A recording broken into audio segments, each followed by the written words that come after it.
Abraxas 12:17. Muy buenas tardes, don Ángel. Un gusto saludarle como siempre. ¿Qué opinión tiene acerca de la respuesta de la ministra Norma Piña hacia el bulto? ¿Es trato o es truco? Saludos desde Zacatecas, like número 1. Vamos a ver. Una de las características que definen de entrada al bulto y a casi la totalidad de los integrantes de su gabinete es su ignorancia de las cuestiones jurídicas más elementales. El que el bulto sea un individuo incapacitado analíticamente para entender eso, pues dice uno pasa, porque fue elegido por más de 30 millones de mexicanos. Pero el que la secretaria de Gobernación es un decir, diría mi buen amigo, admirado amigo Salvador Camarena, de esta joven, la joven Rarotonga, que le manda una carta donde le dice reconozco su actitud, etcétera, etcétera. La verdad es que la doctora Norma Piña, que sí sabe de derecho y que sí sabe de derecho constitucional, les ha enviado una, ¿cómo diríamos? Una píldora envenenada y se la han tragado todita. ¿Por qué? Miren, resulta que disponer de esa manera de los recursos que están en esos 13 fideicomisos es ilegal, no es posible constitucionalmente hacerlo. ¿Por qué? Porque simplemente se está invadiendo la esfera de otro poder. Es decir, eso de entrada determina que apoderarse de los recursos de esos fideicomisos y decir, y los vamos a utilizar para esto, es otra estupidez, otra idiotez de parte del presidente y de la secretaria de Gobernación. ¿Por qué? Cuando alguna dependencia por razones de índole diversa regresa, reintegra recursos, muchos, pocos, porque no los utilizó en un subejercicio o por alguna otra razón, esos recursos van a dar a la tesorería de la federación para que entren en la bolsa general de recursos, pero no entran etiquetados para tal o cual fin. Eso, el que plantee que eso puede darse, o es muy tontejo, o es un sinvergüenza intelectual y jurídicamente hablando. Cuando esos recursos llegan a la tesorería, decía, se incorporan a la bolsa general. Si rebasan cierto monto o si se quiere hacer traslados de una partida a otra o hacer cambios importantes en la estructura presupuestal, se tiene que obtener la autorización de la Cámara de Diputados, que es la Cámara del Congreso de la Unión, la única autorizada para ese tipo de movimientos. El gobierno federal, de esa bolsa de la tesorería, puede mandar recursos para allá, pero poquitos, es decir, cuando las cantidades son mínimas. En esas condiciones, pues, partiendo de la base de la ilegalidad de esa intromisión del Ejecutivo en el Poder Judicial, le dice la ministra presidente del Pleno de la Suprema Corte, aquí está, díganos cómo hacerlo. ¿Sería usted tan amable de decirnos, y ahí que subyace esta expresión, que no está ahí en la carta, pero que se sobreentiende para todo aquel versado mínimamente en cuestiones del respeto de la división de poderes? Lo que usted plantea es ilegal, pero dígame usted cómo hacerle. Póngamelo por escrito. Yo se lo estoy pidiendo por escrito, respóndame usted por escrito. Y lo que responda sería una ilegalidad. Por lo tanto, Yo no sé si ya le dijeron al presidente, ¿sabe qué? Eso no lo puede hacer usted. Usted no puede tomar esos recursos y mandarlos a donde piensa que deberían ser enviados. Eso no está entre sus funciones. Entonces, ¿qué va a hacer el presidente? Se va a callar, va a dejar que el asunto muera y va a quedar una vez más en ridículo esta joven ignorante de todo lo que tiene que ver con el derecho constitucional, específicamente la división de poderes. Pero ese es el nivel de los integrantes del gabinete, de este individuo incapaz, ignorante e inexperto en cuestiones de la gobernación.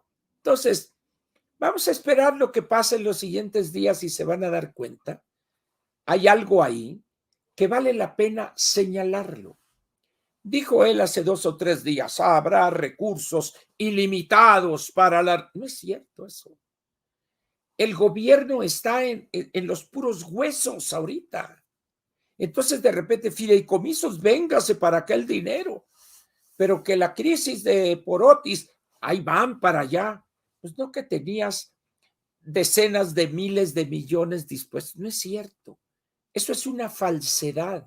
Luego dicen, a ver, vamos a estar en la discusión del presupuesto, del proyecto de decreto, vamos a hacer algunos ajustes, a ver si puede. Sí, pueden hacerlo, en tanto no esté aprobado de manera definitiva el presupuesto y sujeto a cuestiones de veto por parte del Ejecutivo. Es el 15 de noviembre. Faltarían 14 días, 2 semanas exactas. Pero eso sería para el presupuesto del año 2024.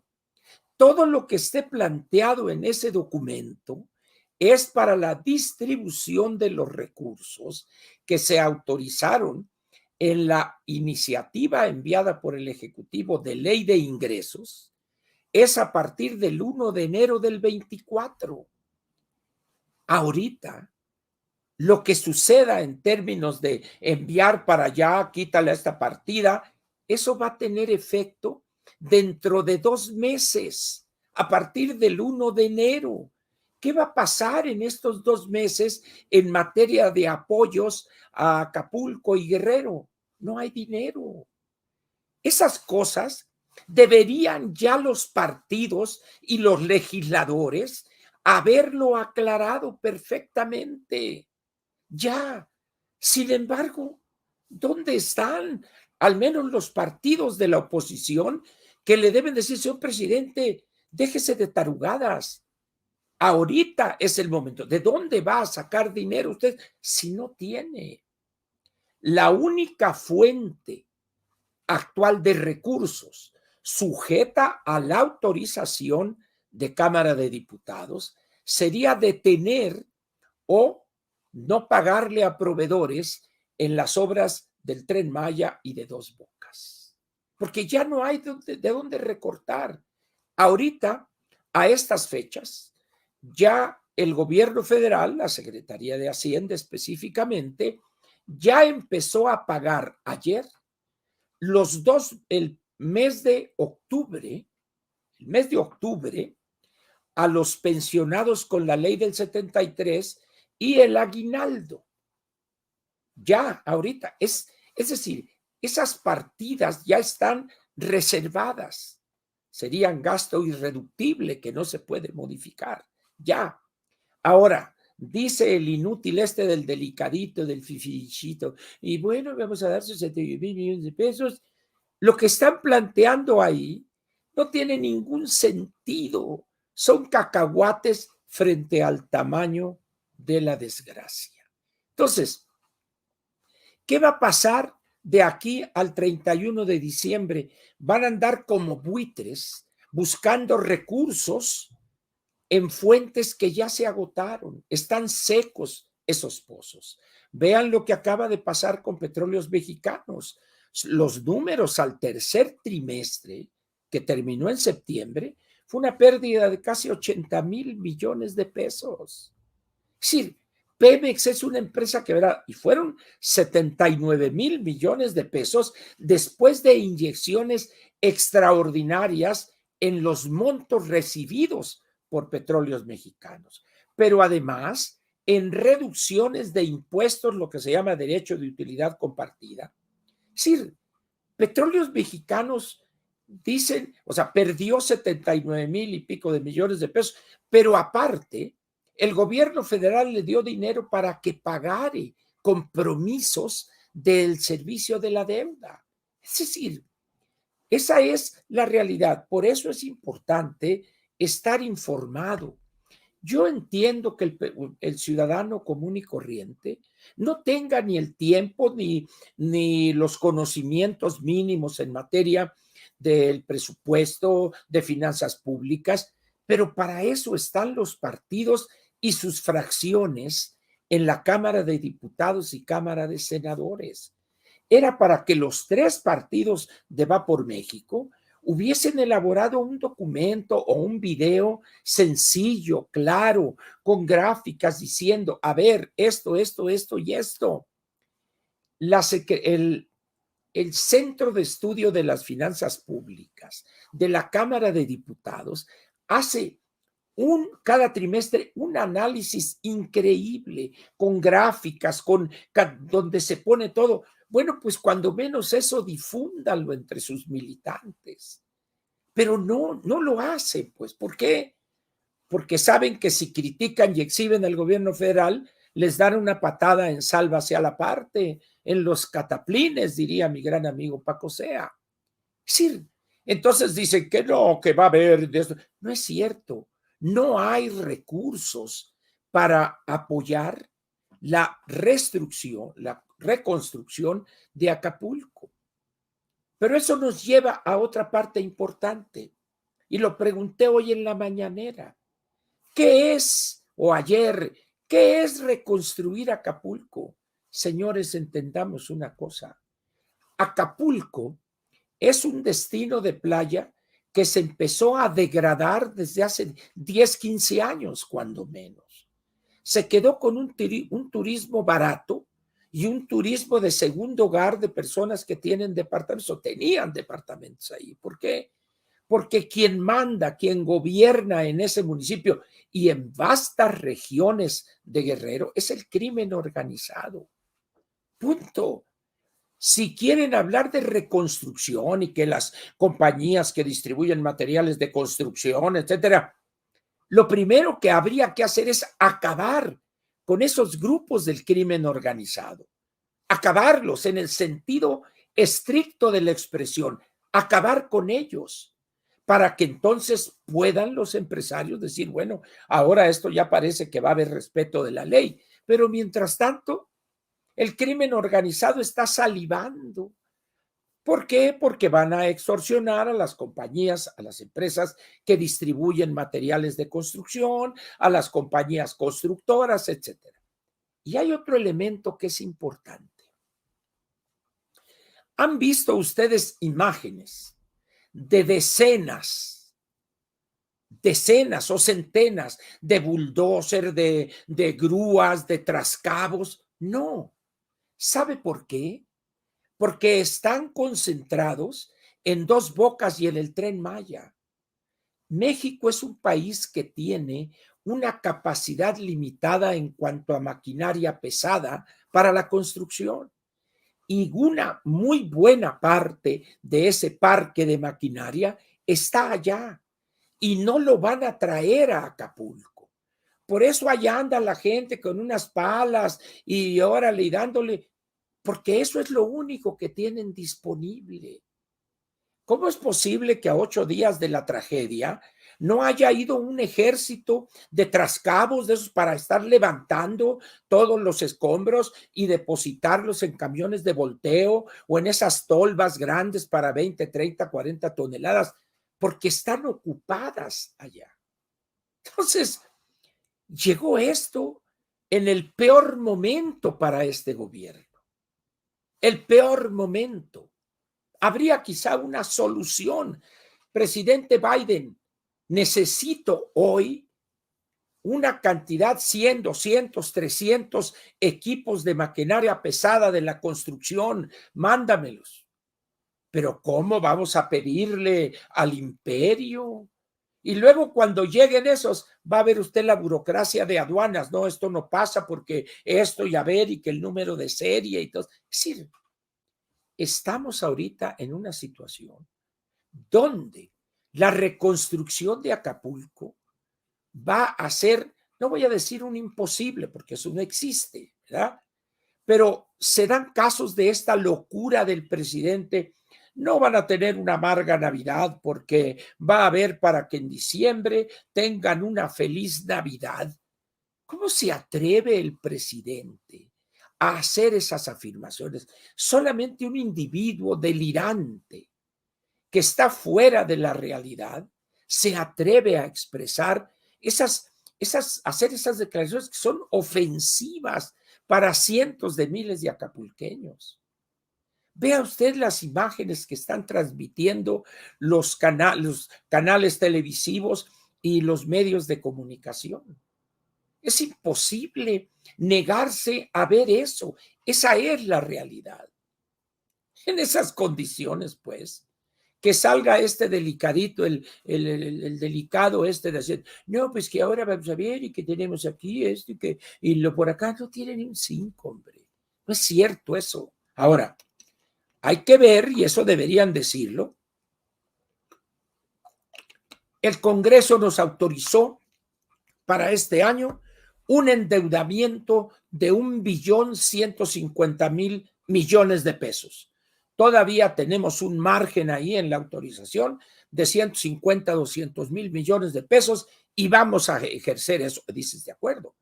Entonces pueden emitir papel a 10, 15, 20 años o lo que sea, pero ya se agotaron eso.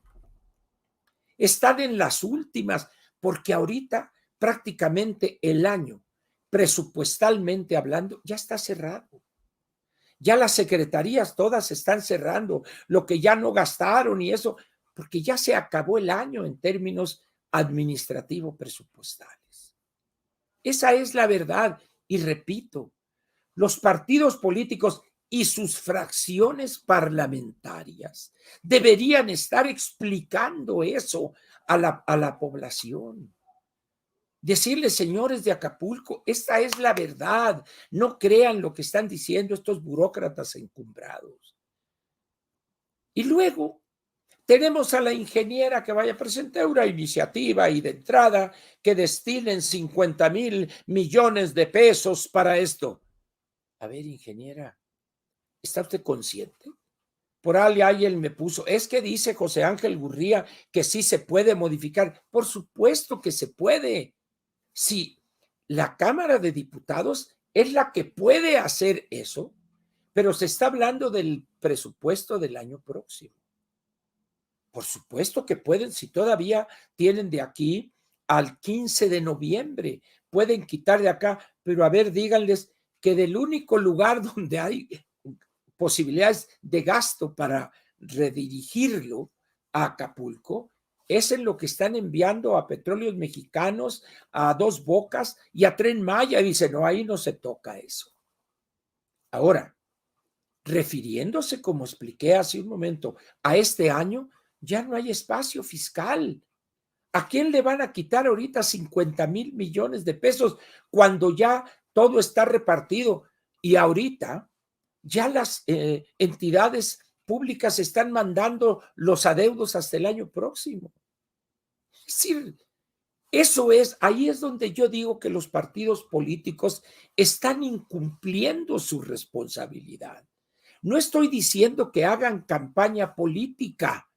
Lo que estoy diciendo es que le expliquen a la población cuál es la realidad en materia de recursos disponibles. Y luego, miren, es que la verdad da risa esto, la verdad. Pena iba a decir, pero da más risa que pena. Miren ustedes. Hoy en El Financiero, un cliente de este espacio, Enrique Quintana, dice: Acapulco, 2 caminos opuestos para reconstruir. Y dice Enrique, ahí le va. Vamos a ver. Si realmente queremos tener un nuevo Acapulco, se requiere cambiar una buena parte de las normas de la vida comunitaria. Cuando la alcaldesa, y luego sale ahí de la babosada que dijo, pero dice,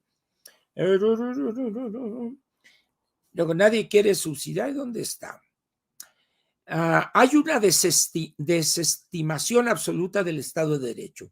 Por eso se desató la rapiña, etcétera. No es que la gente, no es la gente que sale con botellas buscando agua. Se trata de una expropiación refiriéndose a los robos, a la rapiña. Pero dice, pero puede haber otro Acapulco, dice Enrique.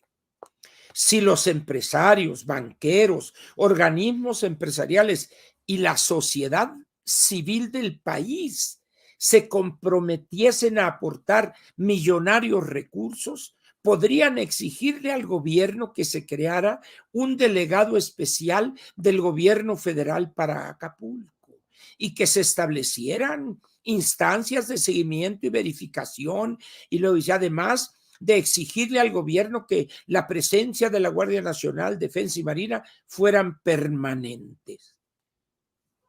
¿Está soñando, Enrique? Es decir, ¿en cabeza de quién cabe? Y más un analista como él. ¿Cuándo piensa que esto va a ser posible? Pero no se atreve a decir, señores, el crimen es la verdadera fuerza que domina Acapulco. Si no se acaba con esa fuerza y esos grupos del crimen organizado de Acapulco, ¿quién de los empresarios, y además dice del resto del país?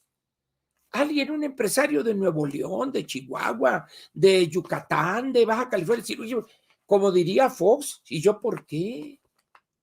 Tirar dinero bueno al malo para dárselo al crimen organizado casi en bandeja de plata. Esos son nuestros analistas. Aquí está la columna de Enrique Quintana. La reconstrucción de Acapulco solamente tiene un primer paso que es el prioritario, acabar con el crimen organizado en Acapulco. Pero hay esto, si se lanza una ofensiva en contra del crimen organizado, hay que hacerlo al mismo tiempo en otras regiones del país, porque los grupos que operan ahí son derivaciones que del cártel no sé qué, de no sé qué, que del otro qué, de los chapitos, de los altotes, de los gorditos. Es decir, si se les golpea en Guerrero, hay que golpearles en todas las demás regiones del país. Y eso ha demostrado el gobierno federal que no está mínimamente dispuesto a hacer eso. Eso es lo que deberíamos estar discutiendo.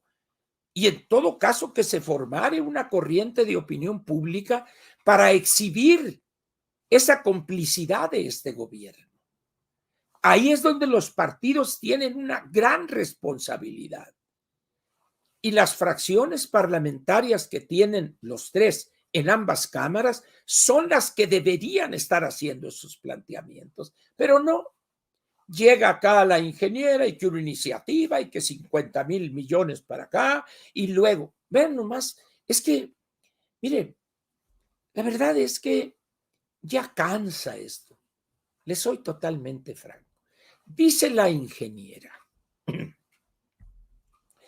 y que para las empresas, etcétera, que les descuenten la mitad del IEPS que pagan en los combustibles. Y ahí tienen a toda la bola de borregos. Ah, muy bien.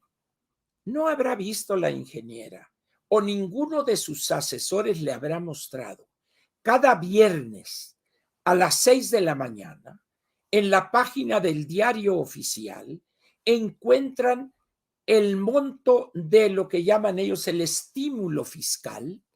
Y hay un elemento. En el caso del diésel, se considera un combustible deducible, de tal manera que si les bajan la mitad, pero si ya lo están deduciendo, todo el diésel que utilizan las empresas es deducible porque es un insumo para la producción o para el transporte de mercancías o de pasajeros. ¿Qué ignora eso la ingeniera? Es decir, estamos en un mundo bizarro esto.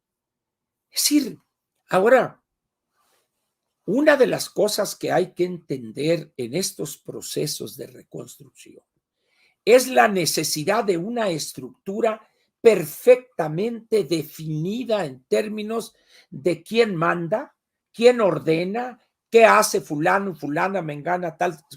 Eso no existe todavía. Y la ingeniera y otros por allá, no, vamos acá a ayudar. ¿A qué van a ir a Acapulco? ¿A hacer bola? ¿A atropellarse nada más? Es decir, si no se puede ni siquiera circular por Acapulco todavía. Es decir, es algo realmente lamentable esto que vemos. Ahora bien, me dicen algunos, es que usted dice que la ingeniera, pues ¿por qué? Porque la ingeniera es nuestra candidata a la presidencia de la República, por favor. ¿Qué me interesa a mí que un títere como la anticientífica enmudezca? Pues esa es su naturaleza, el servilismo, ponerse de tapete, eso no hay problema ahí. Pero lo que sí me preocupa es nuestra candidata y los 3 partidos que la apoyan. Es decir, por eso señalo eso. Y dije algo también que algunas personas me hablaron, incluso personalmente, no a través de estos medios. Oye, Ángel, me dices, ¿por qué planteas tú el caso de Enrique y de José Ángel?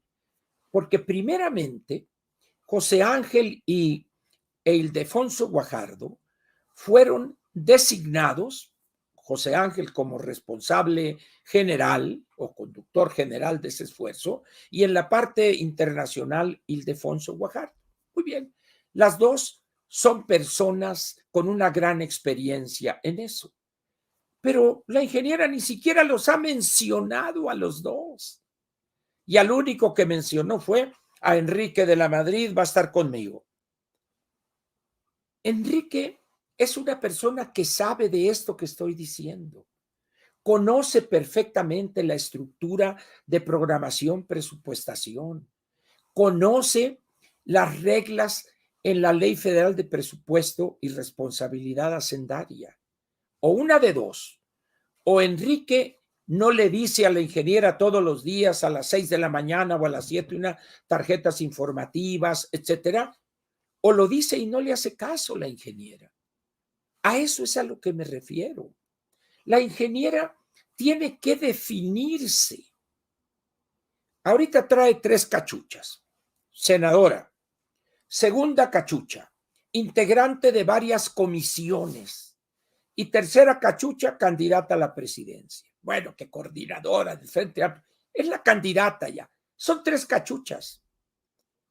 La cachucha prioritaria y que debería ocupar sus 24 horas todos los días es la tercera.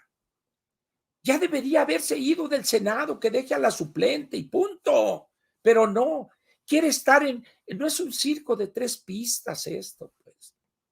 Ahora, eso, callarlo, es ser cómplice de eso. Porque dice, no, es que usted debería esto. Señores, cuando me dice alguien, es que usted debería esto, ¿por qué no lo hacen ellos? ¿Por qué todas esas personas que se me lanzan? No hay problema, señores. Es decir, para empezar, ¿quiénes son ustedes para decirme a mí qué debo decir y qué no debo decir?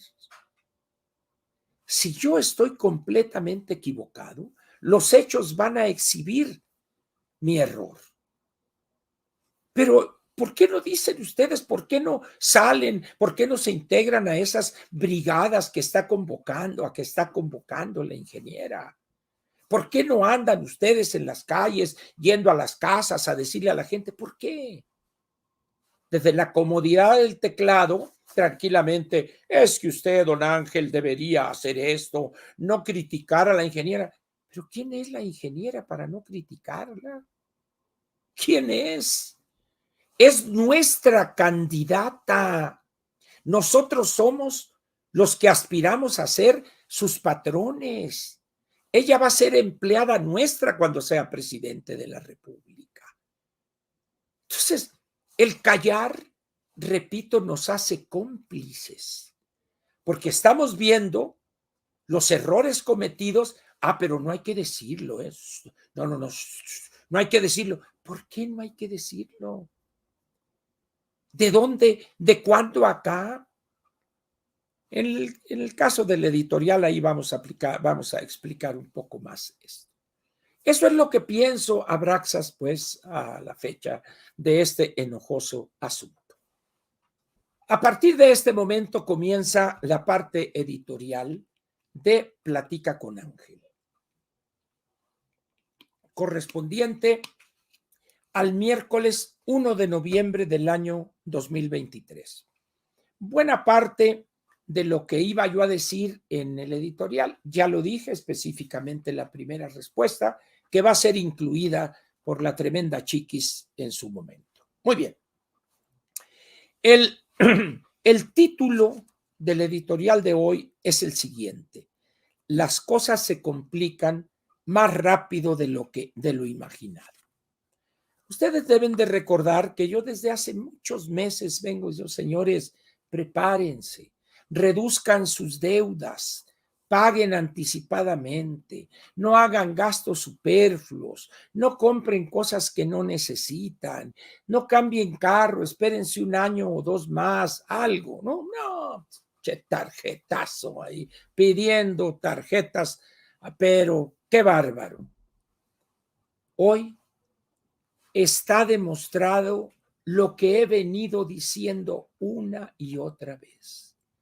Las cosas hoy en el país están a un tris de que se compliquen y surge una violencia descontrolada. Porque no solo es Acapulco, es buena parte del estado de Guerrero, pero también son otros estados de la República. En esas condiciones, pues, el gobierno era para que estuviera actuando con la ley en la mano, utilizada de manera firme en contra de los grupos del crimen organizado. Pero a esos todas las atenciones. En fin, vamos a ver entonces, ¿qué significa esto de las cosas se complican más rápido de lo imaginado? Miren ustedes, en la vida real se va dando este fenómeno de acumulación. Vamos a suponer que una persona satura una tarjeta, es decir, llega al tope o llega al límite de crédito autorizado por el banco emisor. Vamos a poner 50,000 pesos. En ese momento, esta persona, la única solución posible a su problema es dejar de gastar, hacer un esfuerzo por pagar más del pago mínimo para reducir eso y tener otra vez libertad financiera. Pero la mayor parte de los mexicanos, ¿qué hace? Obtiene otra tarjeta. Y órale, y a pegarle, a sacar de aquella tarjeta para hacer el pago mínimo de la primera. Pues más pronto que rápido, pues satura la segunda. Y otra vez la llamada de atención. Oye, fíjate que se va a casar la hija de nuestro compadre, no es nuestra hijada, es su hermana, pero no tengo que ponerme, chica, pues que andas bichi o qué, andas desnuda. No juegues, Ángel, estoy hablando en serio. Pues no tengo, pues a ver, pero con la tarjeta tienes saldo, pues ahí van, que a Liverpool, al Palacio, a donde sea, y ya sacan alguna juara acá, zapatos, todo, órale. Y llegan allá a disfrutar la pachanga que también fue pagada con la tarjeta. Y llega un momento en que esta persona se ve abrumada. Se le viene, como se dice, el mundo encima. Pero el tiempo que debió transcurrir para saturar la primera tarjeta, es decir, agotar su límite de crédito, vamos a suponer que fue un año. Para saturar la segunda fueron 6 meses. Para saturar la tercera fueron ya 3 meses. Y a partir de ahí el banco dijo, momento, y vámonos. Ese efecto acumulativo se da también en las sociedades. Lo que era vamos a decir, preocupante hoy, probablemente empiece a verse grave 6 meses después. Y probablemente se empiece a ver peligroso otros 6 meses o 12 meses después. Es lo que ha pasado hoy en México. Empezamos a tener problemas desde el momento mismo que llega este gobierno con unas ideas absurdas de gasto, sin tomar en cuenta que en las finanzas públicas a todo gasto debe de corresponder un ingreso para manejar de manera sana la asignación de esos recursos. Pero no, este es deuda y más deuda y programas sociales y órale y órale. Cuando luego se viene la pandemia y un fregazo de caída del crecimiento del 6, 7 u 8%, lo que quiera usted. Y ahorita están loquitos, ya la economía está agarrando fuerza, vamos a crecer 3.2% este año. Sí, lo que no dicen esos, y otra vez la ausencia en la discusión pública de los partidos políticos. ¿Saben ustedes por qué estamos registrando esas tasas de crecimiento en el trimestre? Por el papel que tiene la inversión pública. Pero ¿sabe usted cuál inversión pública? En el sureste, Dos Bocas y Tren Maya. ¿Qué va a pasar para el año próximo en el primer trimestre?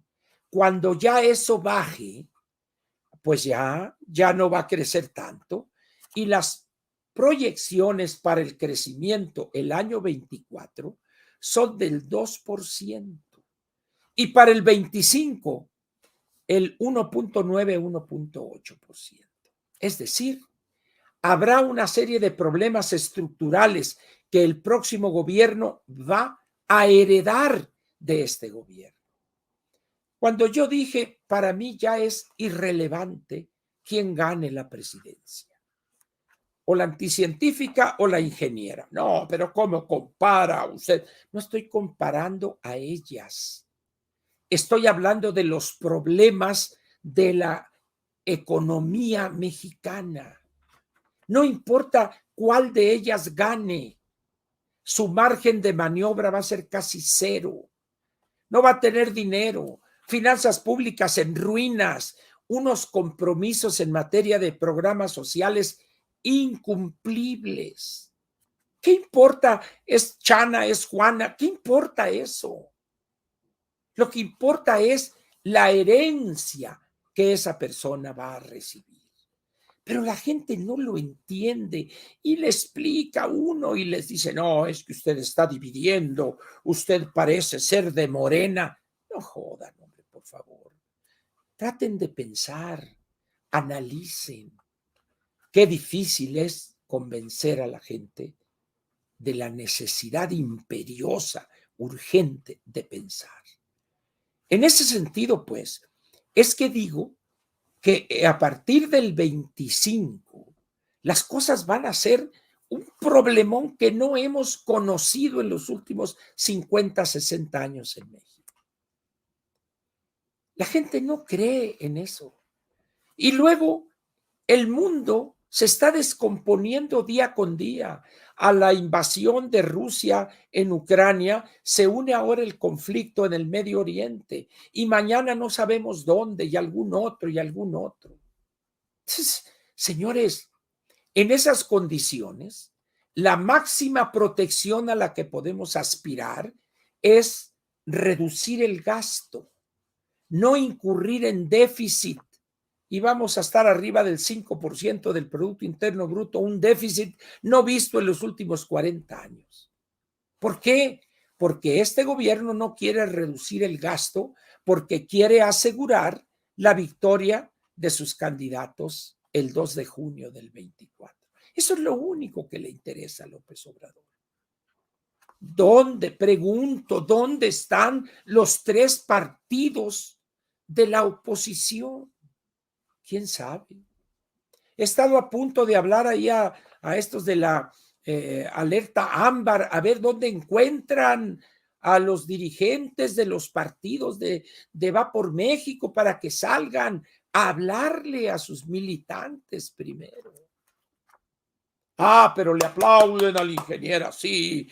Reducir 50% del IEPS, aplaudiendo. No tienen ni idea de lo que están haciendo. Aplauden a lo tarugo. Así no es posible elevar el nivel de ciudadanía que tenemos tan bajo. Ese es uno de los grandes problemas que me lleva a hacer esta afirmación. ¿Saben ustedes cuáles son nuestros dos principales enemigos? Los dos. Y que quizá juntos sea el mismo, una manifestación diferente el uno del otro problema. La verdad es nuestro principal enemigo. No queremos que alguien nos diga la verdad. Por eso a mí me gusta recordar ese bolero del Chamaco Domínguez que se llama Miénteme y que hizo éxito el Pirulí. ¿Recuerdan ustedes? Voy viviendo ya de tus mentiras. Miénteme más que me hace tu maldad feliz. Evidentemente era una relación entre dos enamorados, una pareja, pero es aplicable a la relación entre el ciudadano y el gobernante o el político, si gustan ustedes.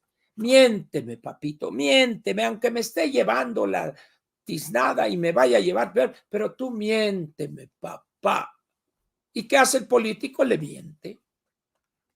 Por eso la verdad es nuestro principal enemigo, junto con algo que da lugar a una mezcla explosiva, la ignorancia.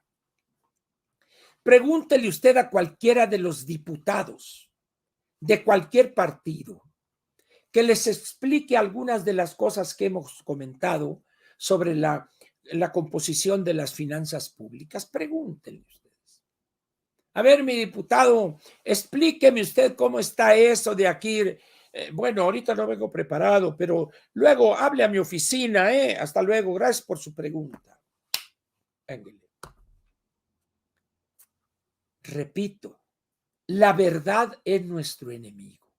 Y cuando alguien se atreve, ¡qué locura! Pero ¿cómo es posible que Verdugo se atreva a decir esas cosas? Está dividiendo.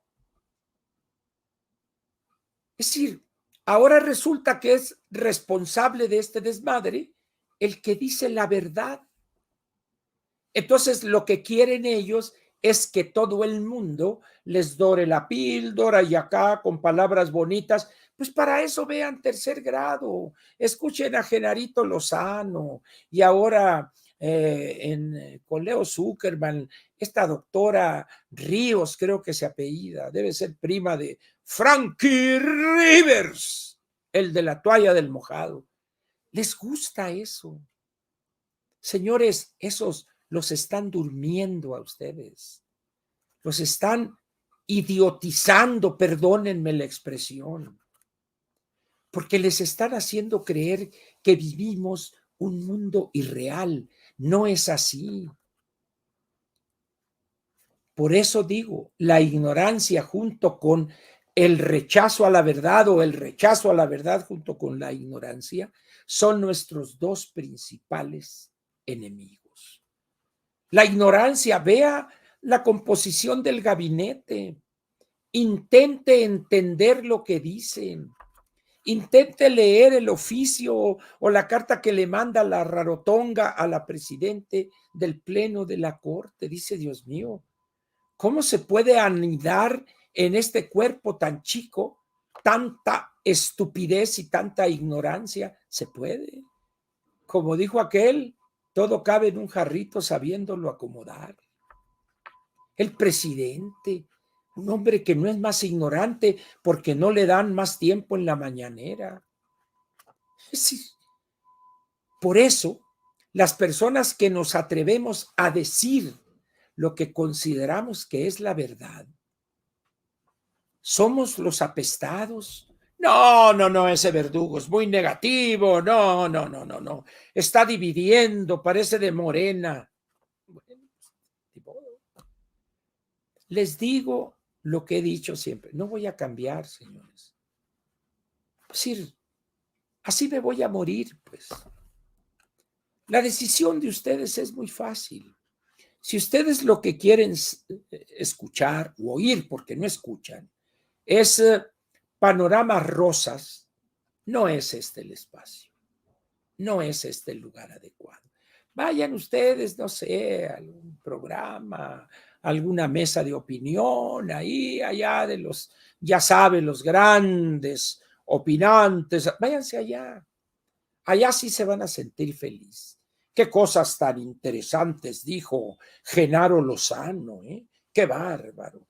Viri Ríos, una señora Turrento, no sé quién es. No, qué bárbaro. Ellos sí son positivos, no como Verdugo. Ah, qué bueno que hacen la distinción. Pero en este panorama, los grandes ausentes, no me cansaré de repetirlo, son los partidos políticos. Es la verdad eso. Y la verdad no nos gusta escucharla. Miren, acaba de aparecer un libro que lo comenté así de pasada. En una nota entre absurda y muy absurda, una colaboración de Lorenzo Meyer, este libro, Ternuritas, que lo escribió un doctor en filosofía, el doctor David Bach-Geller, doctorado en filosofía en una escuela de una gran tradición en Nueva York. Poca gente la conoce, hay que decirlo, la New School for Social Research. Es una entidad académica y de investigación que ya cumplió más de 100 años. Es una gran institución y ahí se doctoró esta persona, David Bach-Geller. Yo no lo conocía. Y este libro, lo único que intenta hacer es defender el pésimo español que habla nuestro presidente. Ahora resulta que la ignorancia en materia del idioma, lo más elemental, es una virtud. Y entonces el autor de este libro, Ternuritas, hace maroma y media para dar a entender que el presidente está en lo correcto y que son esos fifíes, esos aristocratizantes que se burlan del habla del presidente. No son esos. No es un problema de burla o no. Es un problema que exhibe la pobreza del vocabulario y la ignorancia total del presidente para articular frases con sentido, con la lógica elemental del idioma español. Y eso se debe, pues, a una pésima educación en la primaria y en la secundaria, y un hombre que no lee realmente y dice una bola de babosadas, y el vinistes, y supistes, y dijistes. Eso no es hablar populacheramente, eso es no saber conjugar los verbos. De tal forma que en los libros de texto nuevos se justifica eso. ¿Por qué? Porque es el presidente, porque no le pueden decir, es tan ignorante el presidente que ni siquiera sabe conjugar los verbos en el modo indicativo, el pretérito o el pasado, que sería como nos referimos. Entonces, dice, ¿qué gana este señor que escribe esto? Pues por encargo seguramente, ¿verdad? Porque además el libro es denso, ¿eh? O sea, no es un libro de lectura fácil, es un libro denso. Y si no sabe usted español, si no conoce las reglas de la sintaxis, de la gramática, las elementales, puede usted ser seducido por esta, como diría la canción, por esta labia traicionera del señor David Bach-Geller. La verdad es que es un intento fútil de tratar de justificar el nivel de ignorancia, incluso para expresarse en cosas de lo más sencillo por parte del presidente. Cuando uno lee a este doctor, pues yo no encuentro esa habla popular del presidente, por el contrario, es un libro bien escrito, con el respeto de las reglas del idioma español. Y los libros que los escriben otros, por supuesto, los que firma el presidente, pues están correctamente escritos, porque si realmente estuvieran escritos por el presidente, no se podrían entender, porque es un hombre que no sabe combinar el número con el género, con los tiempos, con los modos, porque es un ignorante. No es un problema de elitismo o no. En vez de ignorante podría utilizar yo otra expresión, pero por respeto no lo hago, pero creo que usted imagina cuál es ese adjetivo. Estamos pues aquí ante una situación peligrosa. ¿Por qué? Porque nuestros políticos, aparte de ser una runfla de ignorantes, particularmente los de Morena, son incapaces de poder comunicar con claridad una idea, un concepto. Entonces la tormenta perfecta es un ignorante y además las pocas cosas que alcanza a balbucear no las puede explicar. Esos son los legisladores de Morena. En esas condiciones, pues, ¿cómo esperar que la clase política se exprese de una manera clara, didácticamente, con claridad, para transmitir ideas, conceptos, situaciones? Imposible. Y eso contribuye a la confusión y sobre todo contribuye a que babeen millones de mexicanos ante López Obrador. Esa es hoy la desgracia de nuestro país. De tal manera, pues, que las cosas, he resumido en este título, se complican mucho más rápido de lo que yo reconozco, imaginé. Agréguenle a eso los problemas de falta de liquidez del gobierno, su carencia de recursos, la estructura del sector público en buena parte está hecha pedazos y en los puros huesos, y ahora viene Otis y su secuela de desgracias, de destrucción, y también las exigencias de recursos en estas dos obras que no tienen pies ni cabeza, que es Dos Bocas y el Tren Maya. Y si nosotros continuamos como a la fecha, donde las organizaciones políticas por excelencia, que son los partidos, no juegan su papel correctamente, esto se va a poner peor. Por eso es que señalo los errores, desde mi punto de vista, de la ingeniera. Porque ella con su popularidad, con su forma de ser, podría jugar un papel fundamental. No estoy diciendo que haga propuestas, que porque no empieza la campaña, eso ya lo sé. Pero hay muchas cosas que puede decir, puede plantear sin que sean propuestas de campaña. Vea cómo anda la anticientífica por todo el país y nosotros ahí cerrada y se junta con 20 diputados y los 50,000 millones. Señores, mientras un partido como Morena y sus cómplices controlen la Cámara de Diputados, muy difícilmente se podrá modificar de raíz el presupuesto de egresos de la Federación. ¿De qué sirvió esa reunión y el aplauso y los 50,000? De nada. Ridículo completo. Se ríen los otros. ¿Por qué? Porque quien tiene el poder para decir ni una coma, primero el presidente que ordena eso a sus lacayos y los otros, por simple aritmética, hacen lo que el presidente les dice. En esas condiciones, señores, yo les pediría, prepárense para lo peor.